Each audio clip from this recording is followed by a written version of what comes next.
Take every stock and bond market on the planet and add them together. They are still small compared to the interbank currency market.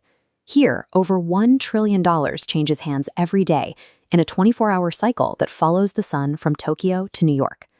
Most novices enter this arena looking for a holy grail, a magical system that guarantees success. They often trade with scared money, capital they can't afford to lose, ensuring fear and ego drive every decision they make. Mastery doesn't work like that. There's a parable about a student wanting to learn about jade. The master makes him hold a stone for weeks while telling stories about tree frogs. Only after months of this tedious immersion does the student realize, without being told, that the stone in his hand is a fake. Because markets are driven by mass human behavior, they are specifically designed to punish the emotional. If you're looking for a quick, ego-driven win, you're essentially donating your capital to the disciplined players on the other side of the trade. Even experienced traders can slip. Jack Schwager, the author of Market Wizards, once found himself placing a massive trade on the British pound at a time when his capital was tied up in building a house. He didn't want to trade. He felt he had to. The pound had been collapsing for weeks. Schwager had no plan, but a friend called with an incredibly confident, complex prediction based on Elliott wave theory, claiming the market was about to bottom. Driven by a desire to recoup his savings, Schwager abandoned his own analysis. He ignored his lack of conviction, following his friend's advice blindly, hoping for an easy profit. The market gapped higher against him almost immediately. Every signal told him to get out, but he felt he couldn't. Because he had surrendered the decision-making process to someone else, he stayed in the trade out of a misplaced sense of consistency. By outsourcing his judgment, he destroyed his own risk control. The market is a stern enforcer. It extracts a harsh financial fine from any trader who lacks the discipline to follow their own rules. To see how a professional handles this pressure, look at Bill Lipschutz. In the 1980s, he was the sultan of currencies at Salomon Brothers, a firm where traders were expected to bet big and manage the consequences. Lipschutz didn't rely on magic charts or gut feelings. His edge was an obsession with information flow.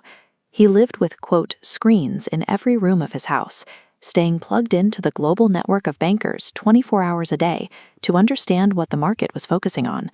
He used scaling. By entering positions in fractions, these small buy-ins lowered his average entry price without risking capital at a single uncertain moment.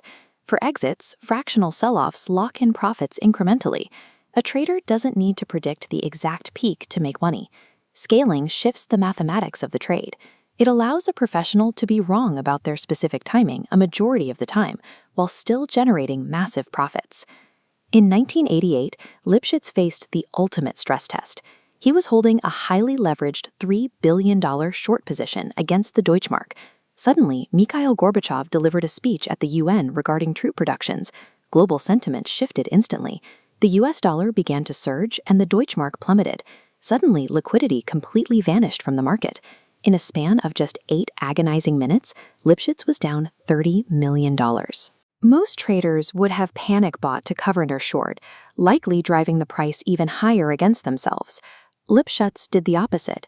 He recognized he had lost control of the liquidity, so he stopped trading. He waited for hours until the Tokyo market opened. He knew that only a fresh, high-volume market would provide the liquidity he needed to exit his massive position without causing a further price spike. True discipline in trading is really about retaining your rational decision-making when the psychological envelope is pushed to absolute terror. Lipschutz didn't panic. He waited for the market to give him an exit. We can contrast this with one of history's worst trades, Saddam Hussein's invasion of Kuwait. The initial trade had a logical upside for Hussein, but the market changed when the UN issued a withdrawal deadline. At that point, he could have exited with a small loss, a negotiated settlement that left him with minor territorial gains. Instead, Hussein moved his mental goalposts. As the situation deteriorated, he held his position, hoping the trend would reverse or the opposition would back down. Much like a novice trader, he refused to sell until his account was already destroyed. His refusal to retreat mirrors a trader waiting to break even while their position collapses. When ego prevents you from taking a small, early loss, you eventually take the mother of all losses. There is no secret system and no guru who can predict the future. The markets are too complex for a single formula. Trading is a difficult, painful craft. It requires courage to stand apart from the crowd and commitment to stay focused when everyone is asleep. The only true advantage a trader has is absolute, unwavering discipline and the cold management of risk. The markets are always changing, but human behavior never does. To win in the world's biggest arena, you don't need to predict what happens next. You just have to conquer yourself.